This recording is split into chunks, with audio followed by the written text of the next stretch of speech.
Ako nga pala si Glines, OFW dito sa gitnang silangan.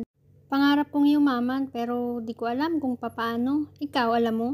Alam nyo ba guys, kapag nag-apply kayo bilang isang domestic helper, lalo na dito sa gitnang silangan, hindi mo malalaman or makikita ang magiging amo mo. Dahil sa kontrata, bilang lang ng member of the family ang nakalagay. Tapos ID lang ng employer. Kaya pagdating mo dito, surprise! Saka mo sila makikita at makakausap. At dito, kailangan mong mag-adjust sa lahat. Dahil trabaho ang pinuntahan natin dito, di ba?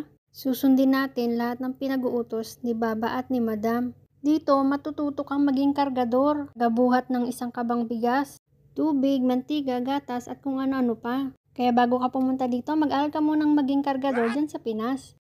Dito, matututunan mo rin maging tubero, tagalinis ng aircon, tagapaligon mga ibon, maglalaba ng maraming carpet, tagakabit ng mga ilaw, tagabuhat ng mga sofa. Pero lahat ng yan, pag nasanay ka na, sisiw na lang yan. At kapag dumating ng araw ng sahuran, lahat ng pagod mo mawawala. Relate ka ba, kabayan? Ingat!